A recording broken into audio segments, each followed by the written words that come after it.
મિત્રો, તરણેતરના મેળામાં એક યુવતી સાથે બનેલી આ એક સત્ય ઘટના છે. તો થોડો સમય કાઢીને આ ઘટનાને અંત સુધી જરૂરથી સાંભળજો. તહેવારના દિવસોમાં જ્યારે આખું શહેર રજાની મજા માણી રહ્યું હતું, ત્યારે શહેરની નજીક આવેલા એક નાનકડા ગામમાં રહેતી રીમા પોતાના મમ્મી પપ્પાને વારંવાર એક જ વાત કહેતી હતી: પપ્પા, તમે ચિંતા શું કામ કરો છો? હું હવે નાની નથી, હું મારું ધ્યાન રાખી શકું છું. અને એના વળતા જવાબમાં રીમાના પપ્પા એને સમજાવતા હતા: બેટા, હું તને એકલી નહીં જવા દઉં, એટલે હવે આગળ મને કંઈ ના કહેતી.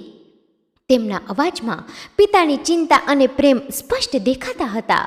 રીમાની માતા પણ આ વાતમાં એના પતિને સમર્થન આપતા હતા, કારણ કે તેઓ જાણતા હતા કે તહેવારના દિવસોમાં શહેરમાં ખૂબ જ ભીડ હોય છે. બંને બાપ દીકરી વચ્ચે આ બધી વાતચીત ચાલી જ રહી હતી કે અચાનક દરવાજા પર રીમાની 3-4 બહેનપણીઓ આવીને ઊભી રહી ગઈ, કારણ કે રીમાને પોતાની બહેનપણીઓ સાથે શહેરના મેળામાં જવું હતું, જેને લઈને એ પોતાના મમ્મી પપ્પાને મનાવી રહી હતી. રીમાના પપ્પા રમેશભાઈ, જે ગામમાં એક સામાન્ય ખેડૂત હતા, પોતાની દીકરીને આવી રીતે એકલી મોકલવા રાજી ન હતા, જેને લઈને એ સતત રીમાને સમજાવતા હતા. અને અંતે રીમાની બહેનપણીઓના આગ્રહ અને રીમાની જીદ સામે એના મમ્મી પપ્પાએ એને મેળામાં જવા માટે પરવાનગી આપી દીધી, પરંતુ એક શરત સાથે કે રાતના 9 વાગ્યા પહેલાં રીમા ઘરે પહોંચી જવી જોઈએ. આ સાંભળી રીમાના ચહેરા પર એક અનોખું સ્મિત છવાઈ ગયું. એ પોતાના મમ્મી પપ્પાને ગળે લાગીને એનો આભાર માનવા લાગી અને પછી બધી જ બહેનપણીઓ હસતી રમતી ગામના બસ સ્ટેશન સુધી પહોંચી ગઈ. થોડીવાર રાહ જોયા પછી આ લોકોને શહેર જવા માટેની બસ મળી ગઈ અને બધી જ બહેનપણીઓ બસમાં બેસી ગઈ. આખા રસ્તા પર આ લોકો મેળામાં જઈને શું મજા કરશે અને કઈ કઈ મીઠાઈ ખાશે, આ બધી વાતચીતમાં મગ્ન થઈ ગઈ. પરંતુ રીમાના ચહેરા પર તો સૌથી વધારે ઉત્સાહ જોવા મળતો હતો. દર વર્ષે એ પોતાના મમ્મી પપ્પા સાથે જ મેળામાં જતી હતી, પરંતુ આ વખતે એ એકલી પોતાની બહેનપણીઓ સાથે મેળાની મજા માણવા માટે જઈ રહી હતી, જેને લઈને એ આજે પોતાને સ્વતંત્ર મહેસૂસ કરી રહી હતી. હસી મજાક કરતાં કરતાં આ લોકો શહેર સુધી પહોંચી ગયા અને બસમાંથી ઉતરીને રીમા પોતાની બહેનપણીઓ સાથે મેળામાં જવા માટે આગળ ચાલવા લાગી, જ્યાં ભીડનો અવાજ અને રંગબેરંગી લાઇટો વાતાવરણને કંઈક અલગ જ રોમાંચક બનાવતી હતી. બહારથી જ મેળાની રોનક જોઈને રીમાના આંખોમાં એક ચમક છવાઈ ગઈ. એ એટલી ઝડપથી ચાલી રહી હતી જાણે કે કેટલાય વર્ષોથી મેળાની મજાથી વંચિત રહી ગઈ હોય. પરંતુ આ બધી જ ખુશીની પળો વચ્ચે એને સપનામાં પણ ખ્યાલ ન હતો કે મેળાની આ મજા એના જીવનની સૌથી મોટા સજા બનીને રહેવાનું હતું. કદાચ તે મેળાની અંદર કોઈક અણધારી મુશ્કેલી એની રાહ જોઈ રહી હતી. મેળાની ચારે બાજુ લોકોની ભીડ હતી. કોઈ મીઠાઈઓની દુકાન પર મીઠાઈ ખરીદી રહ્યું હતું, તો કોઈ મેળાના ચકડોળમાં બૂમાબૂમ કરી રહ્યું હતું, તો કોઈ કૃષ્ણલીલાના નાટકો જોવા માટે ટિકિટની લાઇનમાં ઊભું હતું. હવામાં ફટાકડાનો અવાજ અને ભજનોના સ્વર ગુંજી રહ્યા હતા, જે મેળાને એક તહેવારની રોનક આપી રહ્યા હતા. બાળકો રંગબેરંગી રમકડા અને ફુગ્ગાઓ લઈને દોડાદોડ કરતા હતા, જ્યારે યુવાનો ફોટા પડાવવા અને મિત્રો સાથે મસ્તી કરવામાં વ્યસ્ત હતા. આ બધું જોઈને રીમા અને તેની બહેનપણીઓ મેળાની અંદર પ્રવેશતા જ ખુશખુશાલ થઈ ગઈ. રીમાએ લીલા રંગનો ડ્રેસ પહેર્યો હતો, જેના પર ઝરીનું કામ ઝળકતું હતું, અને તેના વાળમાં રહેલ મોરપીંછની ક્લિપ તેના સૌંદર્યને એક અલગ જ નિખાર આપતી હતી. રીમા પોતાની બહેનપણીઓમાંથી સૌથી વધારે આકર્ષક લાગતી હતી અને એ ચારે તરફ નજર ફેરવતી પોતાની બહેનપણીઓ સાથે મેળામાં આગળ વધતી હતી. પરંતુ આ આનંદની ક્ષણોમાં અચાનક એક ઘટના બની. તેઓ મેળામાં ચારે તરફ જોતા આગળ વધી રહ્યા હતા કે અચાનક 3-4 છોકરાઓનું ટોળું તેમની નજીક આવીને ઊભું રહ્યું. આ છોકરાઓ દેખાવે તો ખૂબ ફેશનવાળા લાગતા હતા અને તેમના ચહેરા પર એક અલગ પ્રકારની બેફિકર હસી હતી. રીમા આ જોઈને આશ્ચર્યચકિત થઈ ગઈ, કારણ કે તે આ છોકરાઓને ઓળખતી ન હતી. જેના ચહેરા પર થોડી ચિંતા દેખાઈ, પરંતુ તેની બહેનપણી નેહા આ છોકરાઓને જાણે ખૂબ સારી રીતે ઓળખતી હોય તેવું લાગતું હતું. નેહા, જે શહેરમાં ભણતી હતી અને તહેવારની રજાઓમાં ગામડે પાછી આવી હતી, તે આ છોકરાઓ સાથે હસી મજાક કરવા લાગી. આ છોકરાઓ તેની સાથે કોલેજમાં ભણતા હતા અને નેહાએ આ લોકોને મેળામાં આવવા માટે આમંત્રણ આપ્યું હતું. આ લોકોને પોતાની પાસે આવતા જોઈને રીમા થોડી ગભરાઈ ગઈ અને તરત જ નેહાને એક બાજુ લઈ ગઈ અને ધીમા અવાજે એને પૂછવા લાગી, નેહા, આ લોકો કોણ છે? તે મને આની વાત કેમ ન કરી? નેહાએ હસતા હસતા જવાબ આપ્યો, અરે રીમા, આ મારા કોલેજના મિત્રો છે. આ લોકો પણ આ જ શહેરમાં રહે છે અને મારા ખૂબ સારા મિત્રો છે. એ લોકો પણ આજે મેળામાં આવવાના હતા, તો મેં એમને જાણ કરી હતી કે તેઓ આપણી સાથે જ મેળામાં ફરવા માટે આવે, એટલે તેઓ આપણી સાથે મેળાની મજા માણવા માટે આવ્યા છે. નેહાનો આ જવાબ રીમાને પસંદ ન આવ્યો. તેના મનમાં એના મમ્મી પપ્પાના શબ્દો ગુંજવા લાગ્યા. તેને લાગ્યું કે કંઈક અલગ જ પરિસ્થિતિમાં આવીને ઊભી રહી ગઈ છે. એટલે અંતે એણે કડક શબ્દોમાં નેહાને કહી દીધું, નેહા, જો મારા મમ્મી પપ્પાને ખબર પડશે કે હું અહીં અજાણ્યા છોકરાઓ સાથે ફરી રહી છું, તો તેઓ મને ક્યારેય તમારી સાથે આવવા નહીં દે અને મને આ બધું પસંદ નથી. તારે આવું કરવાનું હતું તો મને પહેલેથી જ જણાવી દેવું જોઈએ. રીમાનો ચહેરો, જે અત્યાર સુધી ખુશીથી ઝળકતો હતો, હવે ગંભીર અને ચિંતિત થઈ ગયો હતો. આ વાતચીત દરમિયાન નેહાના મિત્રો રીમા સામે જોવા લાગ્યા. તેમાંથી એક છોકરો વિક્રમ, જે થોડી વારથી રીમાને નિહાળી રહ્યો હતો, તે આગળ આવ્યો અને રીમાને કહેવા લાગ્યો, લિસન મિસ, અમે કોઈ જેવા તેવા છોકરા નથી. અમે નેહાના મિત્રો છીએ અને જો તમને અમારાથી એટલી જ પ્રોબ્લેમ થતી હોય તો તમે અહીંયાથી જઈ શકો છો. આ સાંભળીને રીમાનો ગુસ્સો વધી ગયો. તેણે તેની બીજી બહેનપણીઓ તરફ જોઈને કહ્યું, ચાલો આપણે અહીંથી નીકળી જઈએ. મારે આ લોકો સાથે નથી રહેવું. પરંતુ તેની બહેનપણીઓ તેને સમજાવવાનો પ્રયાસ કર્યો. તેમણે રીમાને સમજાવી કે રીમા, આપણે મેળાની મજા માણવા આવ્યા છીએ. જો તને ન ગમતું હોય તો આપણે આ લોકોથી થોડા દૂર રહીશું, પરંતુ હવે ગુસ્સો ન કર. ચાલ ઝૂલામાં જઈએ. નેહાએ પણ રીમાને શાંત કરવાનો પ્રયાસ કર્યો અને કહ્યું, રીમા, તું ચિંતા ન કર. તારા મમ્મી પપ્પાને કંઈ ખબર નહીં પડે. આ છોકરાઓ મારા મિત્રો છે અને બધા ખૂબ સારા સ્વભાવના છે. તું એમની સાથે થોડી વાત કરીશ તો તને પણ મજા આવશે. રીમાને આ બધું સ્વીકારવું મુશ્કેલ લાગ્યું. તેના મનમાં તેના માતા પિતાના વચનો અને શરતો ગુંજી રહ્યા હતા અને તેને લાગ્યું કે તે આ પરિસ્થિતિમાં ફસાઈ ગઈ છે. પરંતુ તેની બહેનપણીઓના આગ્રહ અને મેળાની મજા માણવાની ઈચ્છા સામે તે ચૂપ થઈ ગઈ અને ના ઈચ્છવા છતાં પણ તેને આ લોકોની વાત માનવી પડી. પછી તેણે નેહાના મિત્રો તેમજ પોતાની બહેનપણીઓ સાથે મેળામાં આગળ વધવાનું નક્કી કર્યું. પરંતુ તેના ચહેરા પરની ખુશી હવે થોડી ઝાંખી પડી ગઈ હતી અને તેના મનમાં એક અજાણી ચિંતા ઘેરાઈ રહી હતી. તે નેહાના મિત્રોથી થોડું અંતર રાખીને ચાલવા લાગી, જ્યારે નેહા અને બીજી બહેનપણીઓ છોકરાઓ સાથે હળવી વાતચીતમાં વ્યસ્ત થઈ ગઈ. આ ઘટના તેના માટે મેળાની મજાને બદલે એક નવી ચિંતા લઈને આવી, જે તેના જીવનમાં આનંદમય દિવસને અણધારી દિશામાં લઈ જવાની હતી. રીમા, જે શરૂઆતમાં નેહાના મિત્રોના આગમનથી નારાજ અને ચિંતિત હતી, તે થોડા સમય માટે તેમનાથી અલગ રહીને ચાલતી હતી. પરંતુ જેમ જેમ સમય પસાર થતો ગયો તેમ તેની બહેનપણીઓ અને નેહાના મિત્રોની હળવી વાતચીત અને મસ્તીથી તેનો ગુસ્સો ઓગળવા લાગ્યો.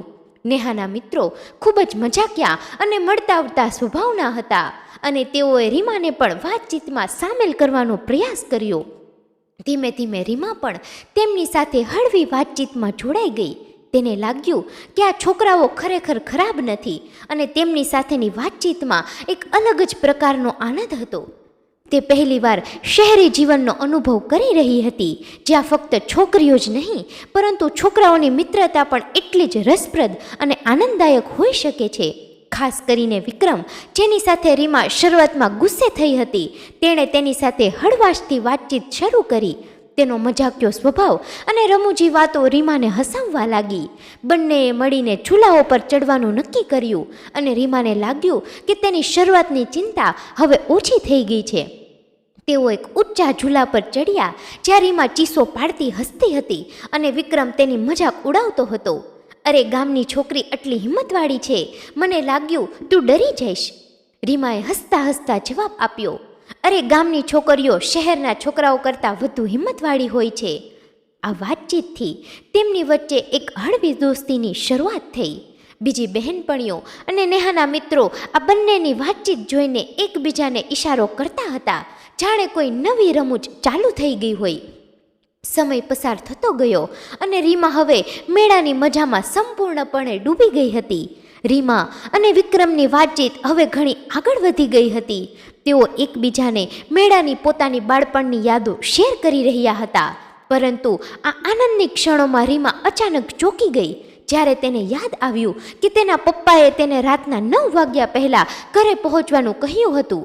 તેણે તેની ઘડિયાળ તરફ જોયું અને ખબર પડી કે 9ની જગ્યાએ 9:30 વાગી ગયા છે.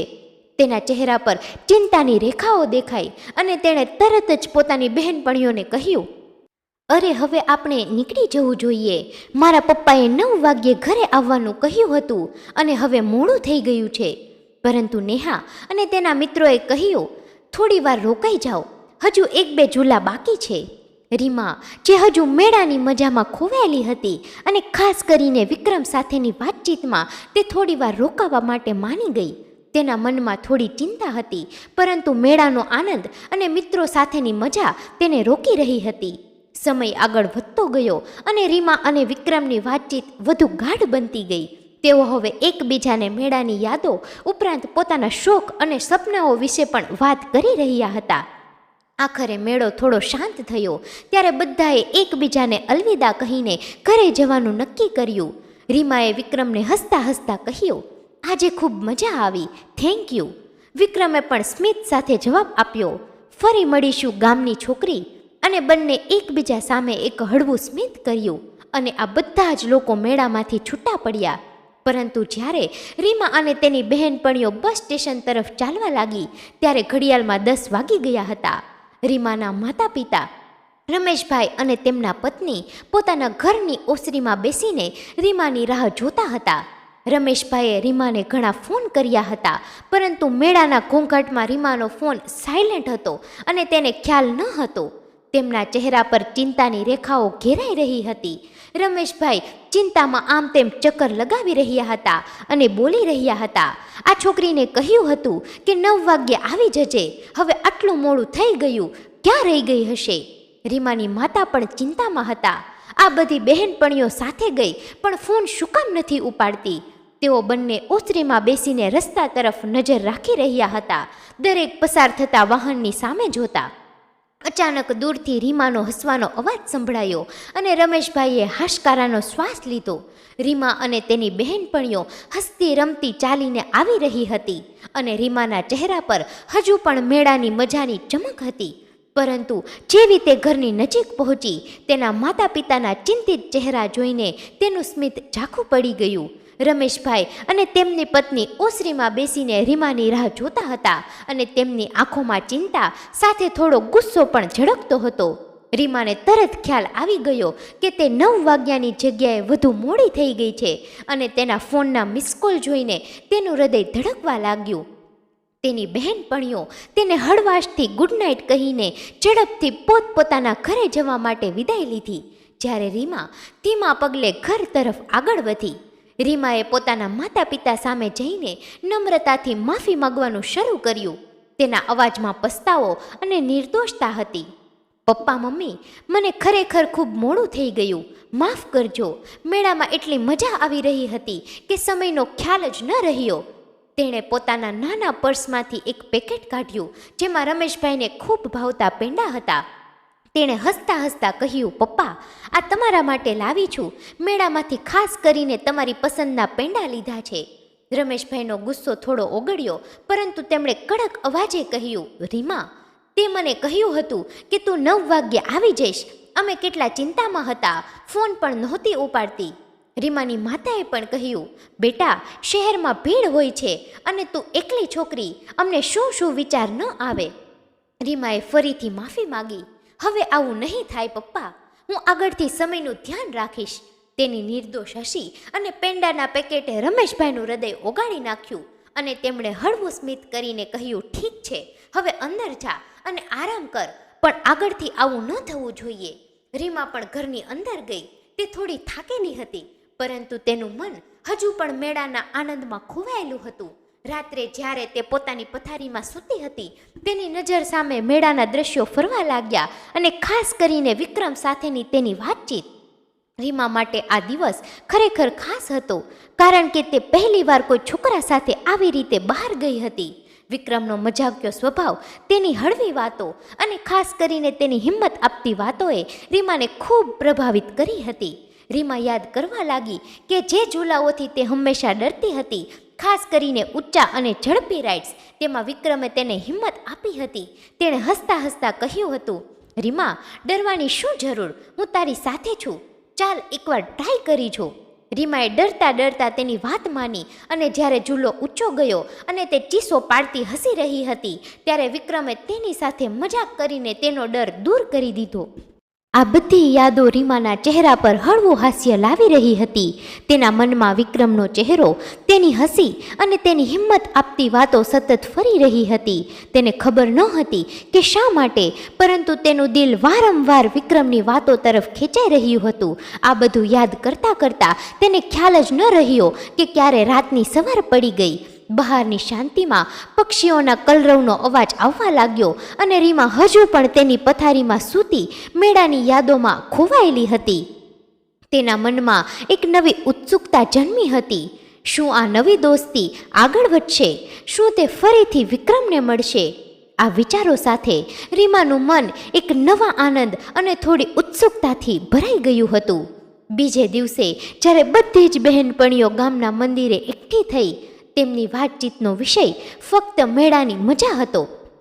આ વાતચીત દરમિયાન નેહાએ અચાનક એક એવી વાત કરી કે રીમાનો ચહેરો શરમથી લાલ થઈ ગયો. નેહા, જેના ચહેરા પર એક તોફાની સ્મિત હતું, તેણે કહ્યું, અરે રીમા, શું વાત છે? આજે સવારે મને વિક્રમનો ફોન આવ્યો હતો અને ફોનમાં તે ફક્ત તારી જ વાત કરી રહ્યો હતો. તે કહેતો હતો કે રીમા આવી છે, રીમા તેવી છે અને તેની સાથેની વાતો કેટલી મજાની હતી. તે એવો તો શું જાદુ કર્યો એના પર કે તારી વાત કરતા થાકતો જ ન હતો. આ સાંભળીને રીમાના ગાલ લાલ થઈ ગયા અને તે નીચું જોઈને હસી પડી. તેની બધી બહેનપણીઓ તરત જ તેને ખીજવવા લાગી. રીમા મનમાં ને મનમાં વિચારવા લાગી કે ફક્ત તેને જ નહીં, પરંતુ વિક્રમને પણ તેના વિચાર આવતા હતા. તેના મનમાં એક હળવી ખુશીની લાગણી જન્મી. મેળામાં શરૂ થયેલી આ અજાણી દોસ્તી હવે ક્યાં મોડ પર જઈને ઊભી રહેવાની હતી, તે રીમા પણ જાણતી ન હતી.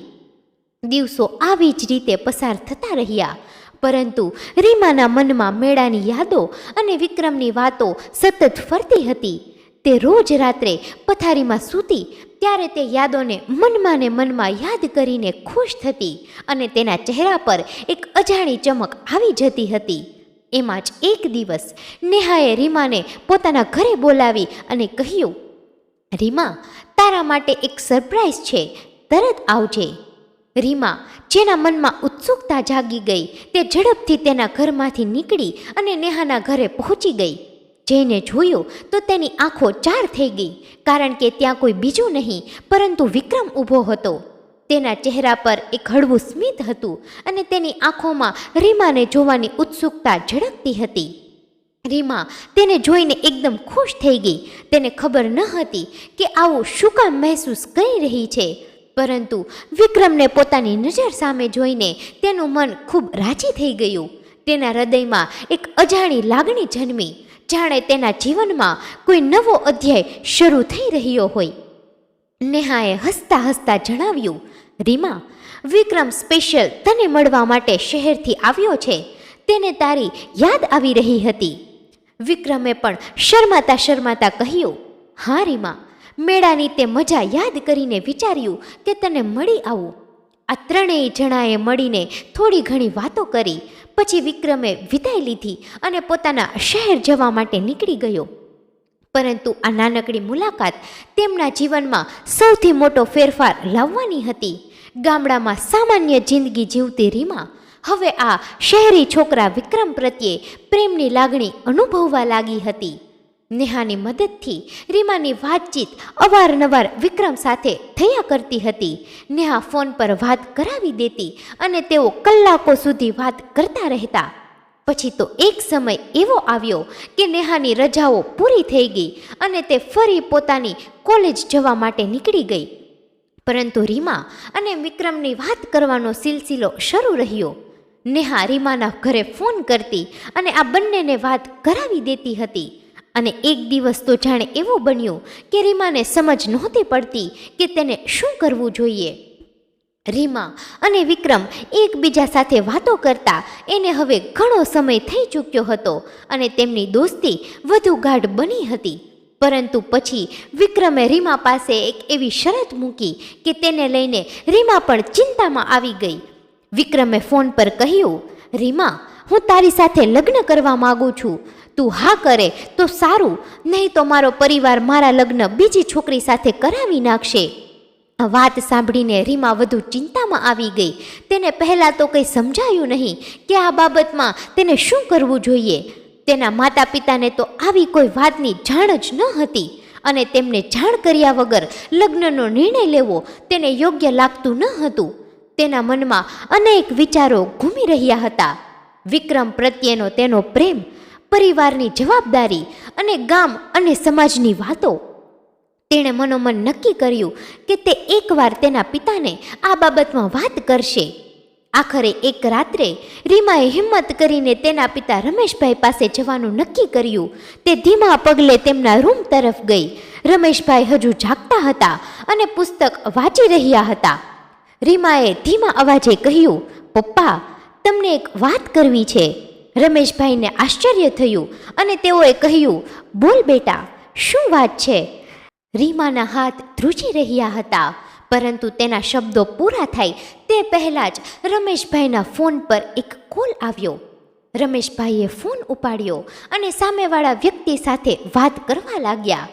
પરંતુ આ વાતચીત દરમિયાન રીમાને અમુક એવી વાતો સાંભળવા મળી કે જાણે એના પગ નીચેથી જમીન સરકી ગઈ. રીમાની આંખમાં આંસુ આવી ગયા. તે ડરીને પાછળ હટી ગઈ. તેને લાગ્યું કે તેનું જીવન અચાનક ઉથલપાથલ થઈ ગયું છે. પરંતુ હવે રીમાની સાથે જે બનવાનું હતું તેની કલ્પના ન તો તેણે પોતે કરી હતી, ન તો તેના માતા પિતાએ. અને હવે આગળ એની સાથે એક એવી ઘટના બનવાની હતી જે ઘટના એ પોતાની આખી જિંદગી ભૂલી નહીં શકે. મિત્રો, આગળની ઘટનામાં શું બન્યું તેની વાત કરીએ તેના પહેલાં જે પણ મિત્રો આપણો રેગ્યુલર વિડીયો નિહાળી રહ્યા છે અને રેગ્યુલર આપણા વિડીયોમાં કમેન્ટ કરી રહ્યા છે તે લોકોના નામ અમે આનંદ સાથે અહીં ઉલ્લેખ કરી રહ્યા છીએ.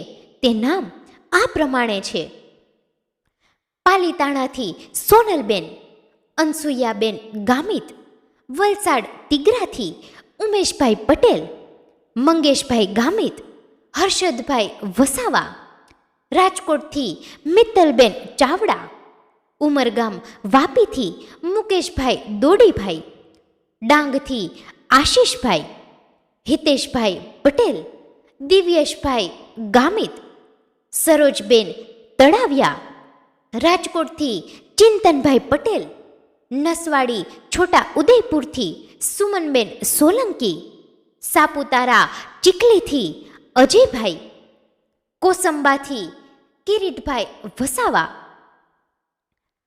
ગુલાબબેન પટેલ, અંકલેશ્વરથી ઇલિયાસભાઈ. આ બધા જ મિત્રો આપણા આગળના વિડીયોમાં ખૂબ સરસ મજાની કમેન્ટ કરી રહ્યા છે, જેમનો અમે હૃદયપૂર્વક આભાર માનીએ છીએ.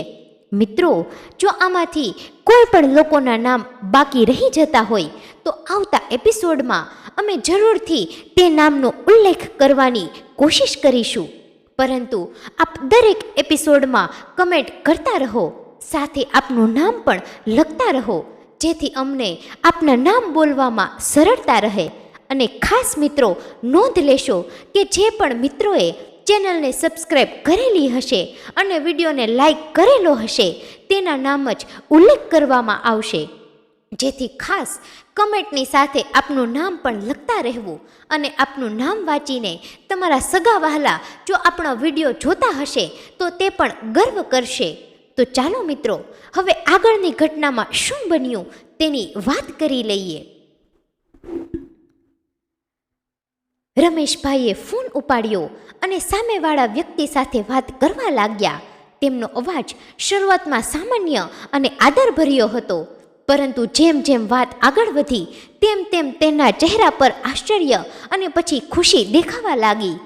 રીમા ત્યાં ઊભી રહીને આ વાતચીત સાંભળી રહી હતી અને તેને જાણવા મળ્યું કે આ વાત તેની જ છે.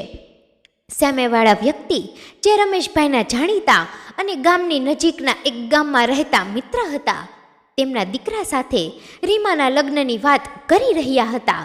રમેશભાઈ કહેતા હતા, હા, તમારો દીકરો ખૂબ સારી નોકરી કરે છે અને પરિવાર પણ નાનું છે. અમને તો આ પસંદ આવી છે અને તમે 2 દિવસ પછી આવો. અમે રીમાને જોઈ લો અને જો બંનેને ગમી જાય તો તરત જ સગાઈ ગોઠવી દઈએ. સામેવાળા વ્યક્તિ પણ ખુશ થઈને સંમતિ આપી રહ્યા હતા અને રમેશભાઈ સામેવાળા વ્યક્તિની વાતમાં રીમાના ગુણો અને તેના અભ્યાસ અને ઘરની જવાબદારીઓ વિશે પણ ચર્ચા કરી રહ્યા હતા. રીમા આ બધું સાંભળીને સ્તબ્ધ થઈ ગઈ. તેના હોશ ઉડી ગયા. તેને સમજમાં નહોતું આવતું કે હવે તે આગળ શું કરે. તે તો વિક્રમની વાત કરવા આવી હતી, પરંતુ તેના પિતાએ તો પહેલેથી જ તેના માટે બીજા વરની વાત ચલાવી હતી. ફોનની વાતચીત પૂરી થતાં જ રમેશભાઈએ ફોન કટ કર્યો અને તેમના ચહેરા પરની ખુશીની લહેર છવાઈ ગઈ. તેઓ રીમા તરફ વળ્યા અને ખુશ થઈને કહ્યું, બેટા, તું શું વાત કરવા આવી હતી? પણ પહેલાં તારે મારી વાત સાંભળવી પડશે. તું પણ મારી વાત સાંભળીને ખૂબ ખુશ થઈ જઈશ. જો, ભગવાને તો તારા માટે સારું માગું મોકલી દીધું. હું કેટલા સમયથી ઈચ્છતો હતો કે મારી દીકરીને ખૂબ જ સારું સાસરું મળે અને ખરેખર ભગવાને મારી પ્રાર્થના સ્વીકારી લીધી. મારા એક જાણીતા મિત્રના કહેવાથી મેં તારા સંબંધની વાત ચલાવી હતી અને આ વાત તેમના જ દીકરા વિશે હતી. તેમને તું પસંદ આવી ગઈ છે અને 2 દિવસ પછી તેઓ આપણા ઘરે તને જોવા માટે આવવાના છે. જો તને પણ છોકરો ગમી જાય તો આપણે તે જ દિવસે તારી સગાઈ ગોઠવી દઈશું. છોકરો શહેરમાં સારી નોકરી કરે છે, પરિવાર નાનું છે અને તેઓ બધા ખૂબ સારા સ્વભાવના છે. તું આજે ખૂબ જ ખુશ છું. રમેશભાઈના ચહેરા પર ખુશી સમાતી ન હતી. તેમની આંખોમાં તેમની દીકરી માટેના સપનાઓની ચમક હતી અને તેઓ વારંવાર કહેતા હતા કે આ તો ભગવાનની કૃપા છે. પરંતુ સામે રીમાનો ચહેરો એકાએક મૂરઝાઈ ગયો. તેની આંખોમાં આશ્ચર્ય અને ઉદાસીનું મિશ્રણ હતું અને તેના મનમાં તોફાન ઉઠી રહ્યું હતું. તે જે વાત કરવા પોતાના પપ્પા પાસે આવી હતી તે વાત કરી જ ન શકી. તેના પિતાની આ ખુશી જોઈને તેને લાગ્યું કે તે તેમનું દિલ નહીં તોડી શકે, પરંતુ બીજી તરફ વિક્રમ પ્રત્યેનો તેનો પ્રેમ તેને વાત કરવા માટે હિંમત આપી રહ્યો હતો. તેનું મન આ બંને પરિસ્થિતિ વચ્ચે ઝોલા ખાતું હતું. એક તરફ પરિવારની ખુશી અને પરંપરાઓ અને બીજી તરફ તેના હૃદયની લાગણીઓ. તે પોતાના પપ્પાને કંઈ કહ્યા વગર ઉદાસ ચહેરે ફરી પોતાના રૂમમાં જતી રહી. તેના પગ ભારે થઈ ગયા હતા અને તેના મનમાં એક જ વિચાર આવતો હતો કે તે વિક્રમને શું જવાબ આપશે, કારણ કે તે તેના પિતાનું દિલ તોડી શકે એમ ન હતી, પરંતુ તેનો પ્રેમ પણ એ ભૂલી શકે એવી હાલતમાં ન હતી. આ ઘટના પછીના 2 દિવસોમાં રીમા સાવ ચૂપચાપ અને ઉદાસ રહેવા લાગી. તે ઘરના કામમાં વ્યસ્ત તો રહેતી, પરંતુ તેના ચહેરા પરની ચમક ગાયબ થઈ ગઈ હતી. તેને પોતાને જ સમજાતું ન હતું કે હવે આગળ તેની સાથે શું થવાનું છે. એક બાજુ તે વિક્રમને મળી શકતી ન હતી અને તેના પિતાની ખુશી જોઈને તે વિરોધ પણ કરી શકતી ન હતી. રમેશભાઈના નક્કી કર્યા મુજબ 2 દિવસ પછી છોકરાવાળા રીમાને જોવા માટે આવી ગયા. ઘરમાં તૈયારીઓ પૂરા જોશમાં થઈ ગઈ હતી. રમેશભાઈ અને તેમની પત્ની સુરેખાબેને ઘરને સાફ સુથરું કર્યું, મીઠાઈઓ અને ચા નાસ્તાની વ્યવસ્થા કરી અને મહેમાનોને આવકારવા માટે તૈયાર થઈ ગયા. મહેમાનો આવ્યા ત્યારે તેઓએ આદરથી બેસાડવામાં આવ્યા અને હળવી વાતચીત શરૂ થઈ. થોડી વાર પછી રમેશભાઈએ એમની પત્નીને કહ્યું, હવે રીમાને બહાર બોલાવી લો, જેથી તે છોકરા સાથે વાતચીત કરી શકે અને તેઓ એકબીજાને જોઈ લે. રીમાની મમ્મી તરત જ અંદરના રૂમ તરફ ગયા. તેમના મનમાં થોડી ચિંતા હતી, કારણ કે છેલ્લા 2 દિવસમાં રીમા ઉદાસ લાગતી હતી. તેઓ રીમાના રૂમમાં પહોંચ્યા અને કહ્યું, બેટા બહાર આવ, મહેમાનો આવ્યા છે. પરંતુ રૂમમાં કોઈ જવાબ ન મળ્યો. તેમણે આસપાસ જોયું.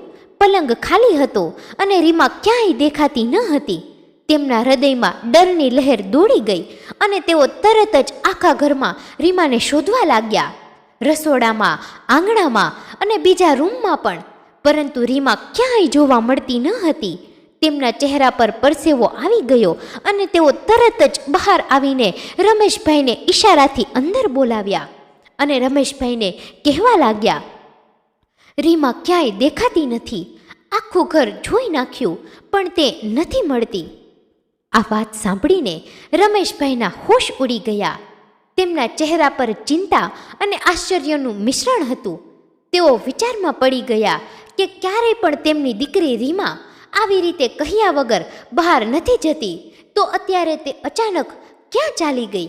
તેઓ બંને તરત જ રીમાના રૂમમાં પાછા ગયા અને ત્યાં આજુબાજુમાં જોતા જોતા રમેશભાઈની નજર પલંગ પર પડેલી એક ચિઠ્ઠી પર પડી. તે ઓશિકાની નીચે પડી હતી, પરંતુ પવનના કારણે તે વારંવાર ઉડી રહી હતી. રમેશભાઈ ધ્રુજતા પગે આગળ વધ્યા અને તે કાગળને પોતાના હાથમાં લીધો અને એને ખોલીને વાંચવા લાગ્યા. તેમની આંખો આશ્ચર્યથી પોળી થઈ ગઈ, કારણ કે કાગળમાં રીમાના હસ્તાક્ષરમાં લખ્યું હતું, મારા વહાલા મમ્મી પપ્પા, મને માફ કરજો.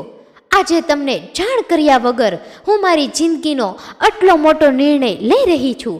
પણ મેં તમને વાત કરવાની ઘણી કોશિશ કરી, પરંતુ તમે મને લઈને એટલું બધું વિચારીને બેઠા હતા કે મારામાં હિંમત ન થઈ કે હું તમને આ બધું કહી શકું.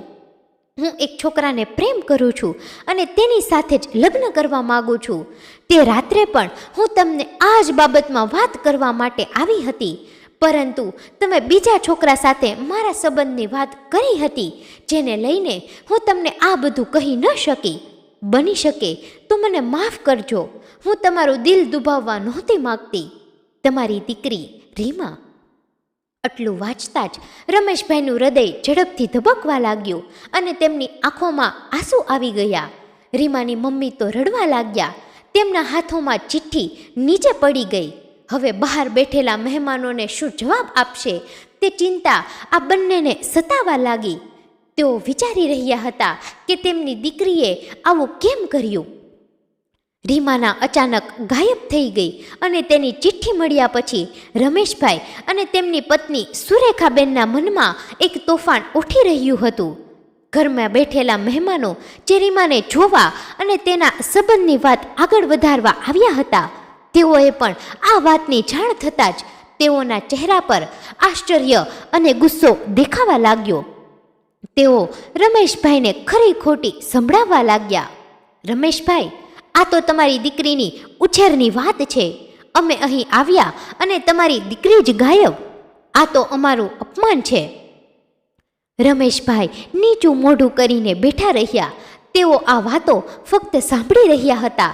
તેમના મનમાં તો આઘાતની લાગણી હતી, કારણ કે તેઓ જાણતા જ ન હતા કે તેમના ઘરમાં આ એકાએક શું બની ગયું. તેમની દીકરી, જેને તેઓએ લાડકોટથી મોટી કરી હતી, તેણે આવું પગલું કેમ ભર્યું? મહેમાનો ગુસ્સામાં ઊભા થઈને ચાલ્યા ગયા અને તેઓના ગયા પછી ઘરમાં એક અજીબ શાંતિ છવાઈ ગઈ.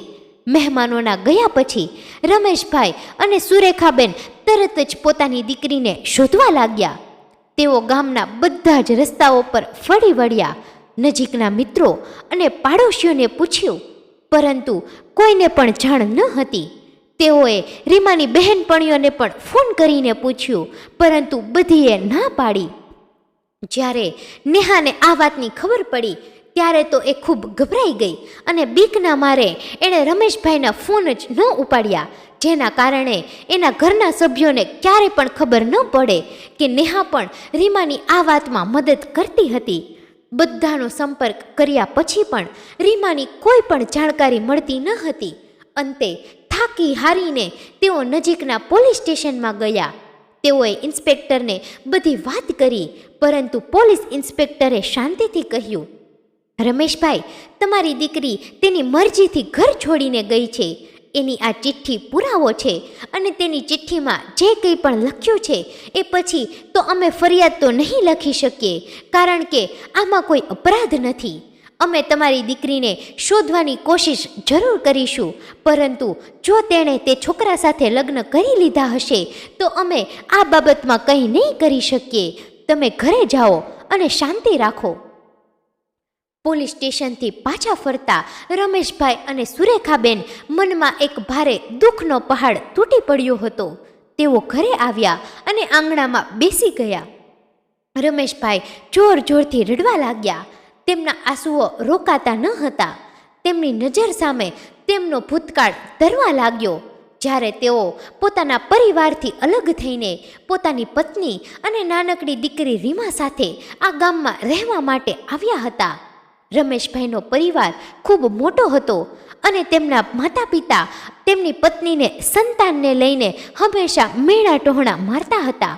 તેઓ કહેતા, સુરેખા, તને તો દીકરો પણ ન આપી શકી. આવી વાતોથી કંટાળીને રમેશભાઈએ પરિવારથી અલગ થઈને નવું જીવન શરૂ કર્યું હતું. તેમને સંતાનમાં એકની એક દીકરી રીમા હતી, જેને તેઓએ ખૂબ લાડકોડથી મોટી કરી હતી. તેઓએ દીકરાની કમી ક્યારેય મહેસૂસ ન થઈ, કારણ કે તેઓ માનતા હતા કે રીમા તેમનો દીકરો અને દીકરી બંને છે. તેને તેઓએ ભણાવી, તેના સપના પૂરા કર્યા અને હંમેશા તેની સુરક્ષા માટે સતર્ક રહ્યા. પરંતુ આજે તે જ દીકરીએ તેમને આવો મોટો આઘાત આપ્યો હતો કે એમણે ક્યારેય કલ્પના પણ નહોતી કરી. રમેશભાઈએ પોતાની પત્નીને કહ્યું, સુરેખા, નક્કી કંઈક થયું છે, બાકી આપણી રીમા આવું પગલું ક્યારેય ન ભરે. કદાચ કોઈ મુસીબતમાં ફસાઈ હશે અને આપણને કહી નહીં શકી હોય. આપણે આપણી દીકરીને શોધવી જ પડશે.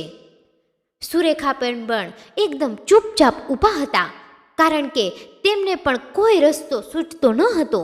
તેઓના મનમાં તો ફક્ત રીમાની ચિંતા હતી. તે ક્યાં હશે અને સુરક્ષિત તો હશે ને? એ એક રાત રીમાના માતા પિતા માટે એક વર્ષ જેવી બની ગઈ હતી અને બીજા દિવસે તેઓ ફરી પોલીસ સ્ટેશન ગયા. ગામમાં પૂછપરછ કરી અને નજીકના શહેરોમાં પણ શોધખોળ કરી. ઘણા દિવસો તપાસ કર્યા પછી પણ તેમણે રીમાની કોઈ જાણકારી ન મળી અને ગામમાં પણ વાતો ફેલાવા લાગી. રમેશભાઈની દીકરી ભાગી ગઈ છે. આ વાતો તેમને વધુ દુઃખી કરી રહી હતી. આખરે એક દિવસ પોલીસ સ્ટેશનમાંથી ફોન આવ્યો. પછી તો રમેશભાઈ અને સુરેખાબેન તરત જ ત્યાં પહોંચી ગયા. તેમના મનમાં આશા હતી કે કદાચ રીમા મળી ગઈ હશે, પરંતુ પોલીસ સ્ટેશનમાં ઇન્સ્પેક્ટરે તેમને કહ્યું, રમેશભાઈ, અમને તમારી દીકરી વિશે જાણકારી મળી છે. તે તેની મરજીથી જ તે છોકરા સાથે ગઈ છે અને તેઓએ રાજી ખુશીથી લગ્ન કરી લીધા છે. અહીં તેમનું લગ્ન સર્ટિફિકેટ છે, જે કોર્ટમાં રજિસ્ટર્ડ છે. રમેશભાઈએ તે સર્ટિફિકેટ જોયું. તેમાં રીમા અને વિક્રમના નામ અને તેમના હસ્તાક્ષર હતા, જેને જોઈને જાણે તેમના પગ નીચેથી જમીન સરકી ગઈ હોય એવું મહેસૂસ થયું. અને ઇન્સ્પેક્ટરે એ પણ કહ્યું, તમારી દીકરી તમને મળવા નથી માગતી. તેણે કહ્યું છે કે તે તેના નવા જીવનમાં ખુશ છે અને તમને વિનંતી કરે છે કે તમે તેને માફ કરો. આ શબ્દો સાંભળીને રમેશભાઈનું હૃદય ચીરાઈ ગયું. તેમને એટલો દર્દ થયો કે તેઓ ત્યાં જ બેસી પડ્યા. તેમની આંખોમાં આંસુ આવી ગયા અને તેઓ વિચારી રહ્યા હતા કે તેમની દીકરી, જેને તેઓ અત્યાર સુધી પોતાનું બધું જ માનતા હતા, તે હવે પોતાના માતા પિતાને પણ મળવા નથી માગતી. પોલીસ સ્ટેશનથી ઘરે આવતી વખતે રમેશભાઈના મનમાં ફક્ત ઇન્સ્પેક્ટરના કહેલા એક જ શબ્દો ગૂંજતા હતા કે તમારી દીકરી તમને મળવા નથી માગતી. આ શબ્દો તેમને તીરની જેમ વીંધી રહ્યા હતા અને તેઓ વિચારી રહ્યા હતા કે એની દીકરી હવે એના મમ્મી પપ્પાને છોડીને ખુશ છે. અંતે તેઓએ આ કડવી વાસ્તવિકતાને સ્વીકારી લીધી કે તેમની દીકરી તેમના વગર જ ખુશ છે. રમેશભાઈએ પોતાનું હૃદય કઠણ કરીને સુરેખાબેનને કહી દીધું, સુરેખા, આજથી આપણા ઘરમાં રીમાનું નામ પણ લેવામાં નહીં આવે. ભૂલી જજો કે આપણે પણ કોઈ દીકરી હતી. આ શબ્દો બોલતી વખતે રમેશભાઈનું હૃદય જાણે ટુકડે ટુકડા થઈ રહ્યું હતું. તેમના અવાજમાં વેદના અને ગુસ્સાનું મિશ્રણ હતું. તેઓને રીમાએ જે દર્દ આપ્યું હતું તે તેમને રીમ્યા પ્રત્યે નફરત કરવા માટે મજબૂર કરી રહ્યું હતું અને તેમના મનમાં એક અંધકારમય ખાલીપો આવી ગયો હતો. સુરેખાબેન પણ રતા રહ્યા. રીમાના ઘરને છોડીને ગયાને ઘણા વર્ષો વીતી ગયા. હવે તો રમેશભાઈ રીમાને એકવાર પણ યાદ કરતા ન હતા. તેઓએ પોતાનું જીવન ખેતી અને ગામના કામમાં વ્યસ્ત કરી દીધું હતું, પરંતુ તેમના મનમાં તે દુઃખ હંમેશા કાયમ રહ્યું. તેઓ વારે વારે વિચારતા કે તેમની દીકરીએ તેમને કેમ છોડી દીધા અને તે દર્દ તેમને અંદરથી ખાઈ જતું હતું. એની સરખામણીમાં સુરેખાબેન અવારનવાર એકલામાં રડી લેતા હતા. તેઓને રીમાની ખૂબ યાદ આવતી અને તેઓ તેના બાળપણની યાદોમાં ખોવાઈ જતા. દિવસો આવી જ રીતે પસાર થતા રહ્યા અને આ વાતને પણ 2 વર્ષનો સમય વીતી ગયો. ગામ લોકોની વાતો ઓછી થઈ ગઈ હતી અને રમેશભાઈનું જીવન એક સરળ અને શાંત પટ પર આવી ગયું હતું, પરંતુ તેમના હૃદયમાં તે ઘા હજુ તાજો હતો. અચાનક એક દિવસ જ્યારે રમેશભાઈ અને સુરેખાબેન તેમના રોજિંદા કામમાં વ્યસ્ત હતા ત્યારે તેમના ફોન પર શહેરના પોલીસ સ્ટેશનમાંથી એક કોલ આવ્યો.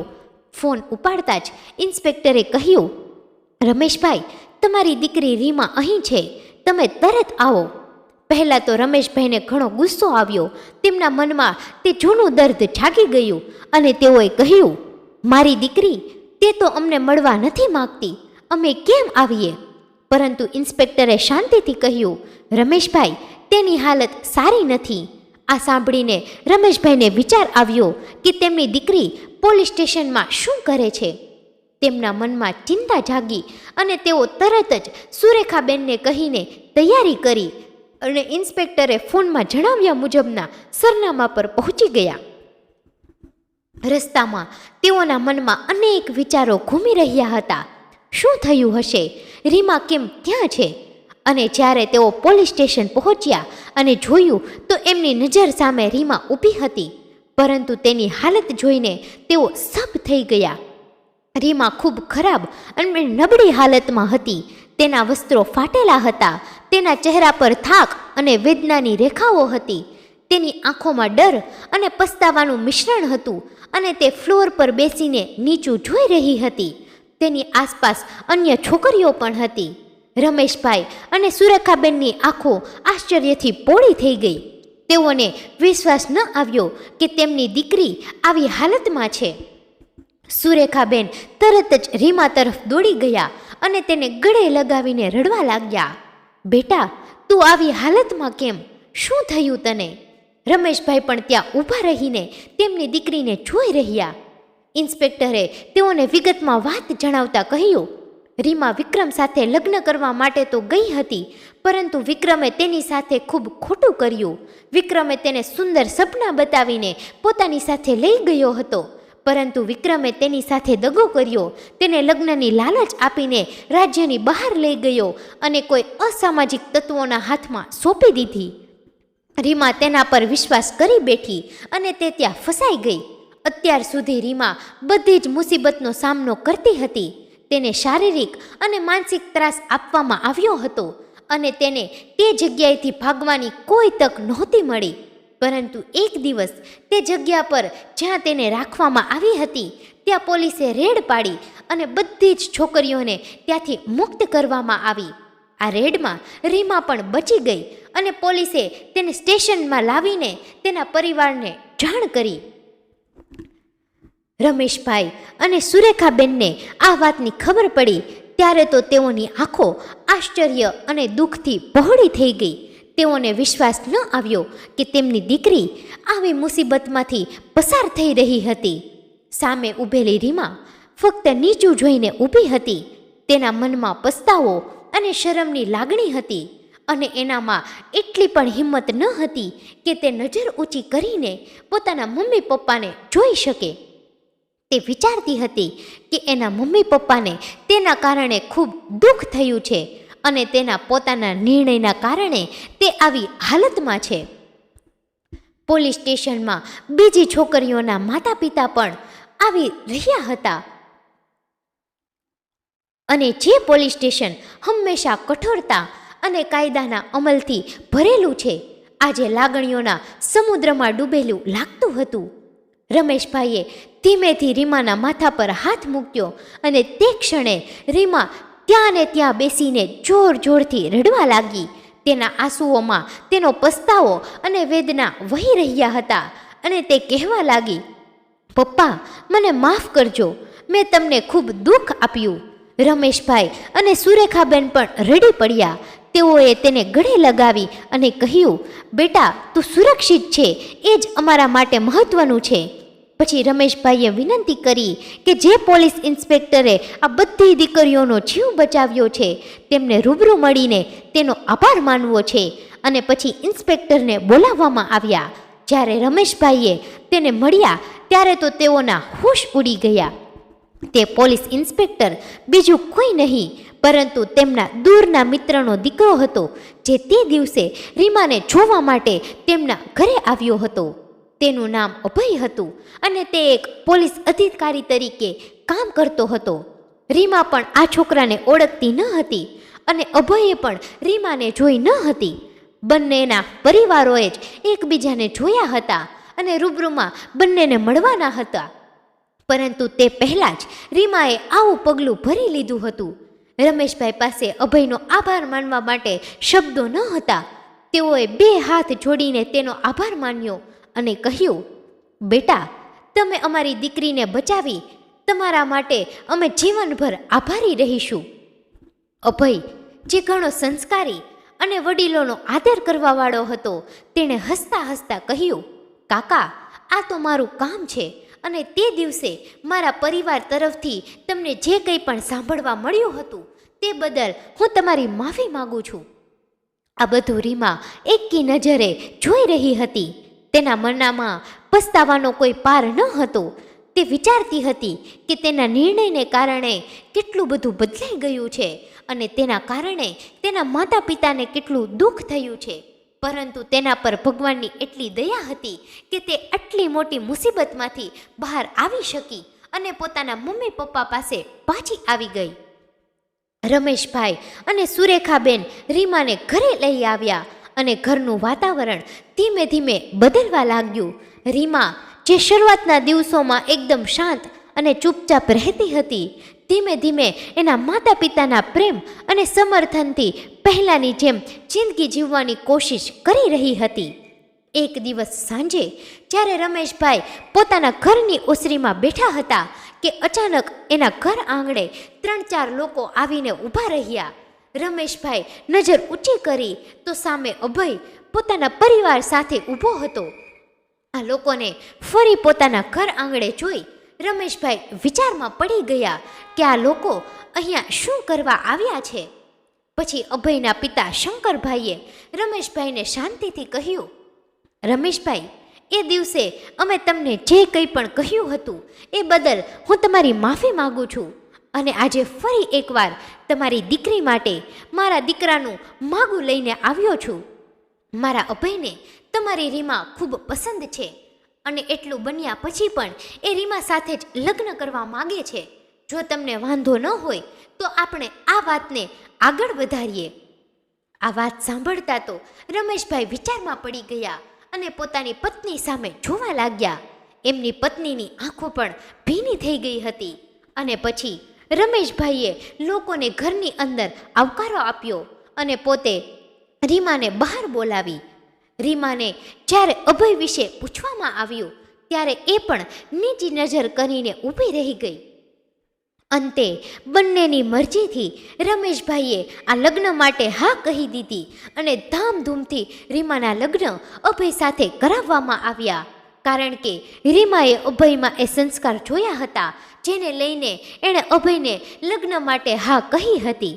આવી રીતે રીમાની જિંદગી એના થનાર જીવનસાથીના લીધે સુધરી ગઈ અને ફરી એ પોતાની ખુશખુશાલ જિંદગી જીવવા લાગી. મિત્રો, આ ઘટના પરથી આપણને એટલું તો જરૂરથી શીખવા મળ્યું કે આજના આ આધુનિક સમયમાં કોઈ અજાણ્યા વ્યક્તિ પર આંખ બંધ કરીને તરત ભરોસો ન કરવો જોઈએ. કારણ કે અત્યારના સમયમાં ભોળી છોકરીઓને સારી વાતો અને સારા સપના બતાવીને છોકરાઓ તેને પોતાની જાળમાં ફસાવતા હોય છે અને છોકરીઓ પણ પોતાના મા બાપનું કંઈ પણ માન્યા વગર આવા છોકરાઓની વાતોમાં વિશ્વાસ કરી લેતી હોય છે, જેથી તેનું પરિણામ તેને ગંભીર રીતે ભવિષ્યમાં ભોગવવું પડે છે. અને ખાસ અત્યારના સમયમાં દરેક છોકરીઓએ અથવા તો છોકરાઓએ કોઈ પણ મૂંઝવણ હોય અને એમની સાથે બહાર કંઈ પણ ઘટના બને તો તરત જ એક મિત્ર તરીકે પોતાના મમ્મી અથવા તો પપ્પાને તે વાતને શેર કરવું જોઈએ, જેથી તે વાતનું નિવારણ તમારા મમ્મી પપ્પા લાવી શકે. અને અહીં ખાસ અમે દરેક પેરેન્ટ્સને પણ કહેવા માગીએ છીએ કે તમારા છોકરા ગમે તેટલી મોટી ભૂલ કરે તેને ખીજાવાને બદલે એક મિત્ર તરીકે તેને સમજાવવાની કોશિશ કરો અને તેની મદદ કરો, કારણ કે 90% કેસમાં મા બાપની બીકના લીધે જ પોતાના સંતાનો તેના મનની વાત તમને કહી શકતા નથી, જેથી તમે પણ નોકરી ધંધામાંથી થોડો સમય કાઢીને રોજની ફક્ત 30 મિનિટ તમારા સંતાનો સાથે જરૂરથી કાઢો અને એક મિત્ર તરીકે તેનો વિશ્વાસ જીતો, જેથી તમારા પરિવારમાં ક્યારેય પણ કોઈ પણ પ્રકારની સમસ્યા નહીં થાય. મિત્રો, આ એપિસોડ આપને પસંદ આવ્યો હોય તો ખાસ આપણી આ ચેનલને સબસ્ક્રાઈબ કરવાનું ભૂલશો નહીં, જેથી આવી સત્ય ઘટના અને સત્ય ઘટના પર આધારિત કહાની આપને સમયસર સાંભળવા મળતી રહે. તેમજ આ કહાની વિશે આપનું શું કહેવું છે તે પણ આપ અમને કમેન્ટ બોક્સમાં જરૂરથી જણાવજો. ફરી મળીશું મિત્રો કોઈ નવા એપિસોડ સાથે. ખૂબ ખૂબ ધન્યવાદ. જય મા ગાત્રાળ. જય શ્રી કૃષ્ણ.